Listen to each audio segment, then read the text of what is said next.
Doctor साहब 2 हफ्ते पहले मेरी सर्जरी हुई थी, लेकिन अभी स्कार बहुत रेड हो गया है, रेज हो गया है, तो ये स्कार तो बहुत बुरा बन रहा है।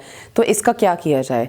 अस्सलाम वालेकुम, मेरा नाम डॉक्टर हिरा अलवी है। मैं एक कंसल्टेंट प्लास्टिक सर्जन हूँ और लाहौर में प्रैक्टिस करती हूँ।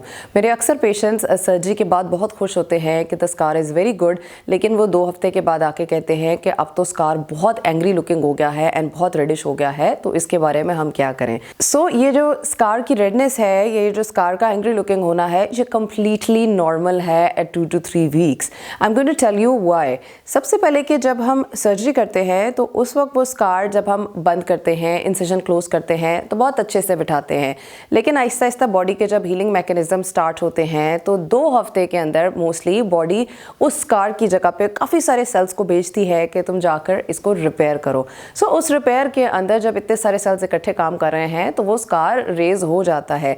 कोलेजन मोस्टली जो हमारी स्किन में, जो कि ट्रोमेटाइज स्किन नहीं होती है या जिस स्किन के ऊपर इंसिजन नहीं दिया है, नॉर्मल स्किन है, उसके अंदर टाइप 1 कोलेजन होती है। अगर एग्जांपल दूं, जैसे स्पेगेटी का पैकेट खोलते हैं तो बड़ी स्ट्रेट सी स्पेगेटी होती है, तो उस तरह से कोलेजन बिल्कुल स्ट्रेट अरेंज होती है। जब हम सर्जरी करते हैं और नई कोलेजन बनती है, नई स्किन बन रही होती है ड्यूरिंग द हीलिंग फेज, तो आप समझ लें कि जब स्पेगेटी आपने बॉईल कर ली और वो इकट्ठे मिक्सचर बन गया, एक गुच्छा सा बन गया, तो वो उस तरह से वो कोलेजन टाइप 3 बन रही होती है एंड बहुत टेढ़ी मेढ़ी सी होती है। तो उस वजह से ये स्किन रेज्ड होती है, लेकिन ये पहले 2 हफ्ते में ज़्यादा बुरी होती है and Aahista Aahista with time, with in 12 to 18 months, ये जो कोलेजन है ये इस तरह मिक्सचर या गुच्छे से की बजाय दोबारा से स्ट्रेट अरेंज होने लग जाती है एंड अल्टीमेटली आपका स्कार काम डाउन हो जाता है, बैठ जाता है। शुरू में स्कार से डरने की ज़रूरत नहीं होती है, लेकिन कुछ मैन्यूवर्स हैं जो इस टाइम पे आप लें तो आपका स्कार ज़्यादा अच्छा होता है। The worst thing is scar massage. मैं अक्सर पेशेंट्स को कहती हूँ कि चाहे आप ऑलिव ऑयल ले लें, चाहे आप कोकोनट ऑयल ले लें, कोई भी ऑयल ले लें और आप उससे अच्छे से स्कार को मसाज करें। Once the skin is healed, मत प्रेस करके, यानी कि जो स्कार रेडिश है उसको आप इतना ज़रूर प्रेस करें कि वो उस टाइम के लिए थोड़ा सा वाइटिश हो जाए, और उसको आप दिन में 2 से 3 दफ़ा 5 से 10 मिनट के लिए for the first 6 month massage करें। Your results are going to be very good.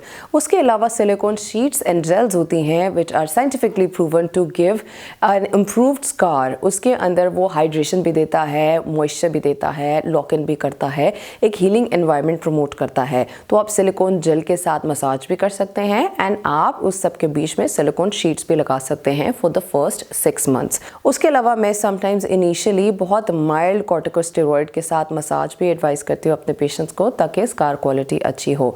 And the most important thing is, जो कि स्कार की क्वालिटी में सबसे इंपॉर्टेंट होता है, that is choosing the right surgeon. अगर स्कार शुरू में अच्छा नहीं बना है तो लेटर ऑन बुरे स्कार के लिए you might need corticosteroid injections ताकि उसको बिठाया जा सके, और you might sometimes also need scar revisions. लेकिन अगर आपके सर्जन ने अच्छे से उसको क्लोज किया है तो the results will be good.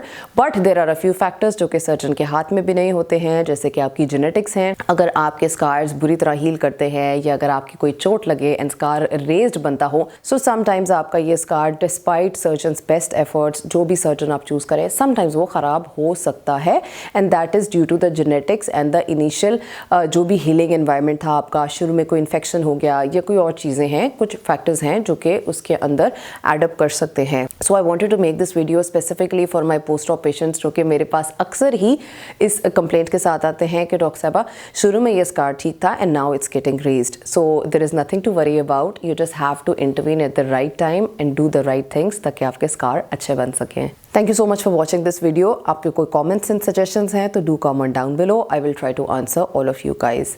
Allah Hafiz.